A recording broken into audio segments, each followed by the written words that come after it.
नमस्कार दोस्तों। आज 7 दिसंबर 2022 है और ये वीडियो जस्ट एक कल के लिए एक छोटा सा इंफॉर्मेशन कंटेंट है कि बाज़ार में फ़िलहाल जो कल आरबीआई का एक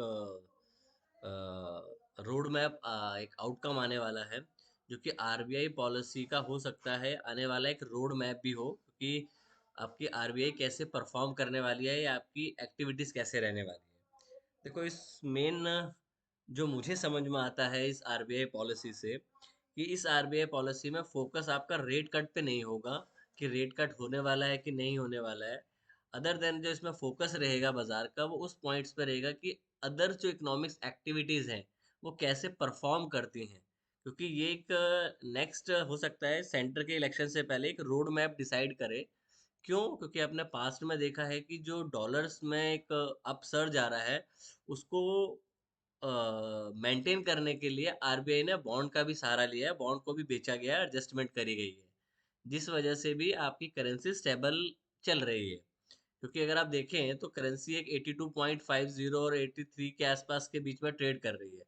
अगर उम्मीद ये है कि आरबीआई जो अपनी एक स्टांस है वो थोड़ा एकोमोडेशन से थोड़ा चेंज करेगा, हो सकता है थोड़ा अग्रेसिव की तरफ स्टांस दिखाए बाजार। तो अब इसमें समझना ये है कि अगर बॉन्ड यील्ड में कुछ सॉरी आपके अगर बॉन्ड्स में कुछ इम्पैक्ट आपको करेंसी में देखने को मिलता है, तो ये हो सकता है बाजार को एक नई दिशा की ओर भी ले जाए। क्यों? क्योंकि अगर हम अभी फिलहाल पॉइंट्स को समझने की कोशिश करें, तो आरबीआई गवर्नर साहब, अब रोड मैप इस तरीके से बनाया जा सकता है बाजार में, क्योंकि आपको इसमें सेंटर पॉइंट्स क्या होंगे? सेंटर पॉइंट्स होगा आपका इकोनॉमिक एक्टिविटी। देखो, सबको पता है कि इन्फ्लेशन, एज पर गवर्नमेंट ये बता रही है कि इन्फ्लेशन कम हो रही है और वो अंडर अंडर एक उसके बास्केट के अंदर है। मतलब जो ये गवर्नमेंट के डाटास जो आ रहे हैं, अगर आप इस चीज़ को देखें तो मोस्टली जो इनका फैक्टर रहेगा या जो फोकस करेंगे चीज़ों पे, वो इन्फ्लेशन पे कम रहेगा, बिकॉज उस पे वो ऑन ग्राउंड चल रहे हैं। मतलब उससे कम ही आपकी इन्फ्लेशन दिखाई जा रही है, जिससे हम कम इन्फ्लेशन में हैं। दूसरा ये है कि रेट कट जो है, वो रेट कट भी नेक्स्ट ईयर होता है, वो अमेरिका से पहले, क्योंकि 12 दिसंबर को अमेरिका में मीटिंग है फेड की। तो आई डोंट थिंक सो कि हम उतने अग्रेसिव होकर रेट कट के लिए कुछ करने वाले हैं।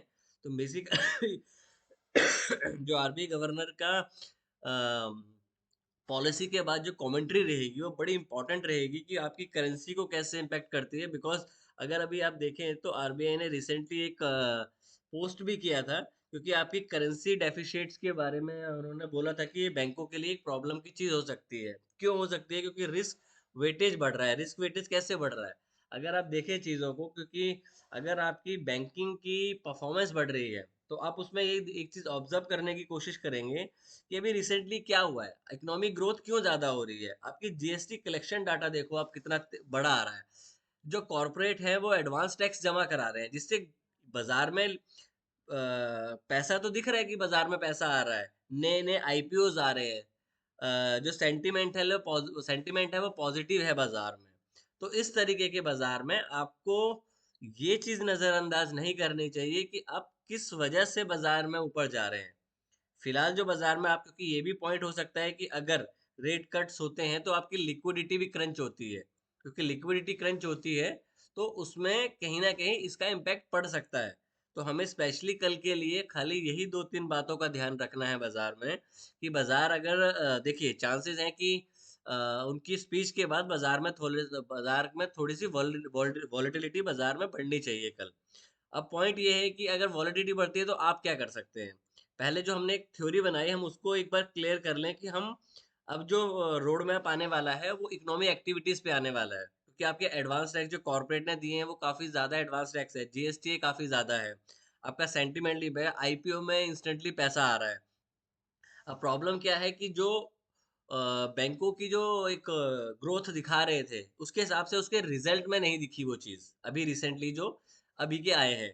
बट पैसा इनफ्लो ज्यादा है, क्योंकि लोगों में इस चीज को जो जैसे एसआईपी का आपका डाटा आ रहा है कि 15,000 करोड़ से आपके ऊपर की एसआईपी हर महीने आ रही है या उससे ज्यादा आ रही है, नए नए आपके डीमैट अकाउंट्स खुल रहे हैं। तो लोगों में एक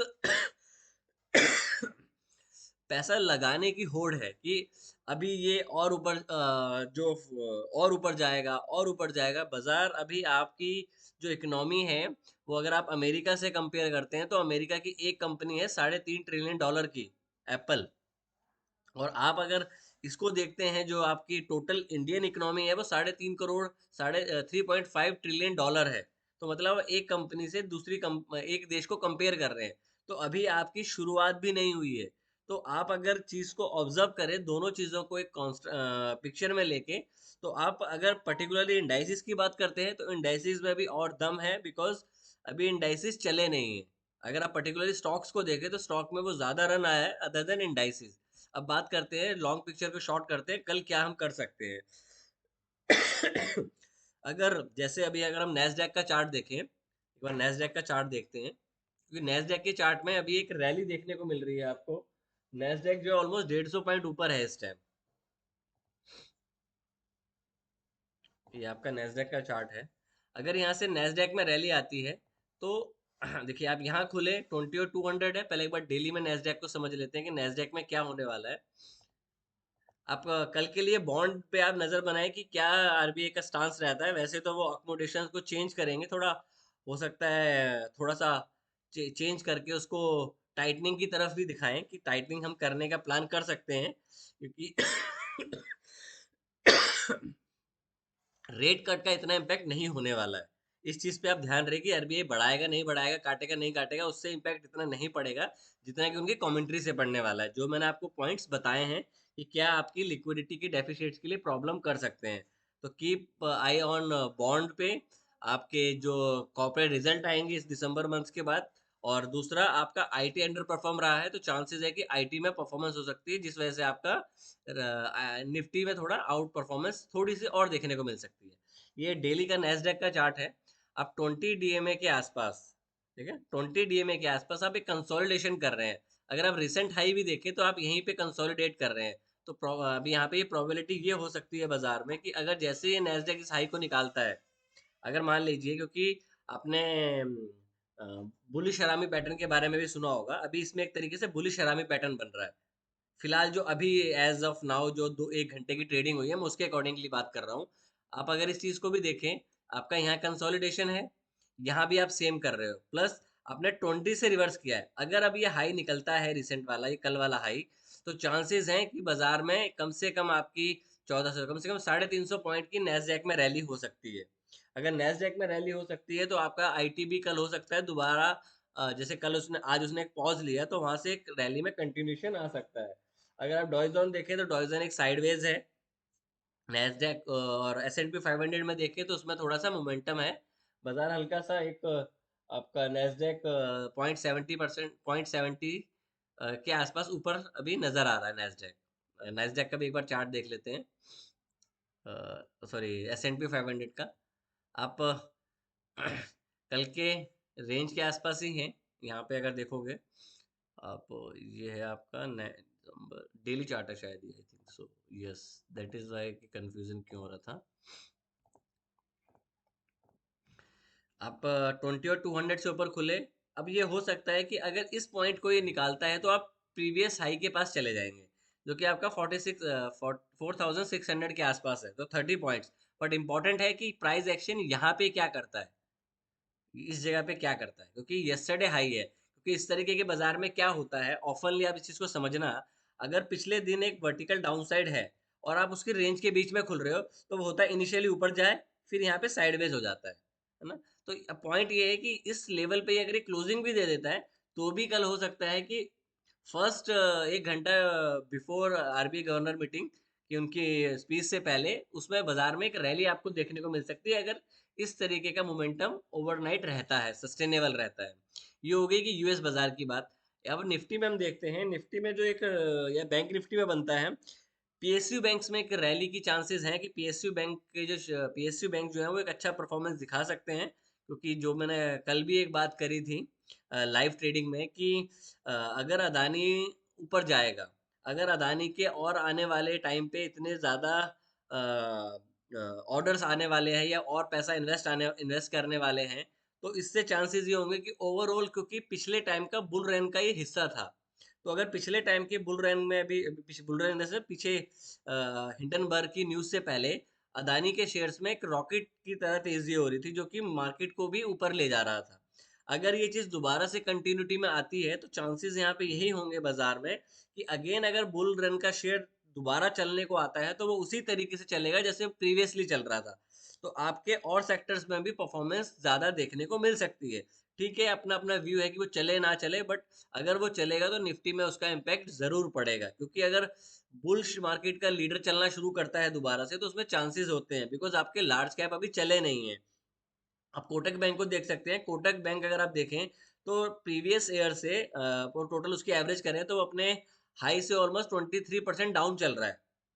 23% डाउन चल रहा है। आई डोंट थिंक सो कि उसमें 23% के बाद और 23% डाउन साइड आपको देखने को मिलेगी। तो वो भी एक अच्छा एक स्विंग के पॉइंट ऑफ व्यू से आप उस चीज को भी देख सकते हैं। आपका एमटार आप देख सकते हैं, क्योंकि कुछ शेयर्स ऐसे हैं जो कि आने वाले टाइम पे एक मल्टी बैगर बन सकते हैं। देखो, कोई भी ट्रेड आप लेते हैं तो प्लीज अपने फाइनेंशियल एडवाइजर से जरूर कंसल्ट करें। अब बैक टू द निफ्टी का एक बार बात कर लेते हैं कि निफ्टी में हम कल क्या कर सकते हैं। छोटा सा एक व्यू ले लेते हैं, रोड मैप अगर आपको आगे के लिए लेना है तो आपको कमेंट्री बड़े ध्यान से सुननी चाहिए। बाजार में कल क्या हो सकता है। हम 2 दिन से एक रेंज में चल रहे हैं। ये 15 मिनट का चार्ट लगा हुआ है, इसको मैं 5 मिनट पे कर लेता हूँ। Oftenly I use only 5 minute, so that is the reason I follow only 5 minute. अब सारा पॉइंट है कि बाजार खुलता कहाँ पे है। आज जो आप क्लोज हुए हो, आप कल की रेंज के अंदर क्लोज हुए हो, क्योंकि अब बिफोर इवेंट आपने एक पॉज ले लिया है। अगर इकोनॉमी एक्टिविटी में आरबीआई गवर्नर साहब बोलते हैं कि इकोनॉमी एक्टिविटी अच्छी है, इन्फ्लेशन हम सबको पता है कि एक अंडर कंट्रोल है, आपका करेंसी होल्ड कर रही है, क्योंकि बिकॉज गवर्नमेंट उसमें इंटरवेंशन कर रही है बार बार, डॉलर को जब मजबूत होने की कोशिश करता है तो बॉन्ड बॉन्ड में वो चेंजेस कर बेचते हैं, तो जिस वजह से ये चीज सस्टेनेबल मैनेज हो रही है। प्लस आपका क्रूड ऑयल काफी नीचे आ रहा है, जो कि हम जैसे जो ऑयल इंपोर्टर देश है उनके लिए काफी एक हेल्पफुल चीज होती है। तो ओवरऑल अगर आप कंसेंट इस पूरी पिक्चर को मिलाने की कोशिश करते हैं, तो अगर बाजार इन एनी केस अगर 20,950 से अगर बाजार कल ऊपर खुलता है, जो कि कुछ ज्यादा नहीं है, जस्ट 50 पॉइंट है, तो इनिशियली आपको ये देखना है, क्योंकि अगर आप 50 पॉइंट ऊपर खुलोगे तो ऑलमोस्ट आप R1 पे खुलोगे। तो R1 पे अगर आप R1 से बियॉन्ड खुलते हैं तो आप R1 पे सपोर्ट लेके, सपोज करते हो आप यहाँ पे खुलते हो R1 से ऊपर, सपोज यहाँ खुलते हो 60 पॉइंट आप मान रहे zoom, तो हो सकता है बाजार यहाँ पे रिट्रेस करके फिर एक अगेन रैली करे, बट बिफोर द रैली, मतलब before the RBI event complete होने से पहले आपको अपनी इनिशियली पोजीशन बुक कर लेनी चाहिए। बिकॉज आप एक टॉप लेवल पे खड़े हो, ये हो सकता है एक ट्रिगर हो कि यहाँ से बाजार में और तेज मोमेंटम मिले। तो अगर ये दोबारा हाई निकलेगा, वी अगेन डू बाय। तो इनिशियली ये है कि डिपेंड करता है कि आप कल खुलते कहाँ हो। अगर आप इसी रेंज पे खुलते हो तो इनिशियली आपको मोमेंटम नहीं मिलेगा, हो सकता है आरबीआई जैसे ही बोले उसमें एक वायलेंट मूव आपको देखने को मिले। बट अगर आपको ट्रेड करना है तो I think Nifty is a better trade, क्योंकि आईटी चलेगा तो निफ्टी में एक होल्ड बना रहता है। अगर बैंक निफ्टी में क्या कि कल आज बैंक निफ्टी के अगर आप शेयर्स को देखो तो उसमें जस्ट एक प्रॉफिट बुकिंग देखने को मिली है। आईसीआईसी बैंक ने जस्ट एक छोटा सा एक पॉज दिखाया है, क्योंकि आज आईसीआईसी बैंक जस्ट 4 पॉइंट नीचे है, क्योंकि अगर कुछ चीज 6 से 7% बढ़ रही है और वो रिट्रेस 4 रुपए कर रही है, that means we have a more strength remain. तो वो चीज आपको उस चीज में कंसीडर करनी चाहिए। मेरे पास कुछ शेयर्स हैं इसलिए मैं बायस हो सकता हूँ, बट कोई भी ट्रेड लेने से पहले आप अपने फाइनेंशियल एडवाइजर से जरूर कंसल्ट करें। अगर इन केस बाजार आपको यहाँ मिलता है, देखो एक तो ट्रेड हो गया, यहाँ खुलता है तो रिट्रेस करेगा देन ऊपर जाएगा। मेरे पास लॉन्ग पोजीशन ओपन है इसलिए मैं हो सकता है ये बात कर रहा हूँ। बाजार अगर आपको इस पोजीशन के आसपास मिलता है तो आपको यहाँ बाय करना चाहिए, बिकॉज आपका यहाँ पे रिस्क बहुत मिनिमाइज है। बुल मार्केट में अगर आपको डीपर करेक्शन मिलती है then first dip should always buy. तो आपको यहाँ मिलता है तो आप जो आपका क्लोज और हाई है वहां तक आप बाजार को ला सकते हो। आप नजर बना के रखिएगा करेंसी के ऊपर, बॉन्ड पे क्या इम्पैक्ट पड़ता है, देन उसके अकॉर्डिंग आप ट्रेडिंग कर सकते हो। साथ में आप बैंक निफ्टी का भी अगर आप चार्ट देखते हो तो बैंक निफ्टी में भी एक मोमेंटम अच्छा है। नीचे से आप हाई ऑफ द डे बंद हुए हो, तो अगर आप लो से हाई ऑफ द डे बंद होते हो किसी दिन, तो वो भी एक अच्छा इंस्ट्रूमेंट होता है नेक्स्ट डे कैरी करने के लिए। तो अगर बैंक निफ्टी में भी कल आपको इनिशियली 200 से 250 पॉइंट का in any case gap up मिलता है, देन आपको इनिशियली 5 मिनट का जो लो है उसका स्टॉप लॉस लगाना चाहिए, और पोजीशन अगर ऊपर जाती है तो उसको राइड करना चाहिए। अगर अच्छे पॉइंट्स मिल जाए तो बुक भी एक टाइम पे करना चाहिए, बिकॉज इवेंट है, वॉलेटिलिटी कल रह सकती है बाजार में। आपने 2 दिन नैरो रेंज बना ली है, तो लेट्स सी कल बाजार में क्या होता है। मेरा व्यू क्लियर है, अगर यहाँ गैप डाउन करता है रेंज के लोअर साइड पे, तो मैं बाइंग के लिए तैयार हूँ, बिकॉज आपका कल ये R1 सॉरी S1 ये होगा और R1 ये होगा। तो अगर आप किसी वन ऑफ एनी बाउंड्री पे ओपन होते हो, तो आपको अगर लोअर बाउंड्री पे होते हो तो आपको बाय करना चाहिए, अपर बाउंड्री पे होते हो तो आपको वेट करना चाहिए, because we are in a up trend in bull run. तो बुल रन में आप अगर एक ट्रेंड के साथ चलते हो तो इवेंचुअली ट्रेंड आपको बेल आउट करा देता है, क्योंकि ट्रेंड आपको लॉस अगर देगा भी तो आपको मौका देगा निकलने का, बट अगर आप ट्रेंड के अगेंस्ट खेलेंगे तो वो मौका नहीं देगा आपको खेलने के लिए। तो that is all for now. अगर आपको वीडियो अच्छा लगा हो तो प्लीज, काफी टाइम बाद मैं बोल रहा हूँ, वीडियो को लाइक शेयर एंड सब्सक्राइब जरूर करें। Thank you, take care and trade well.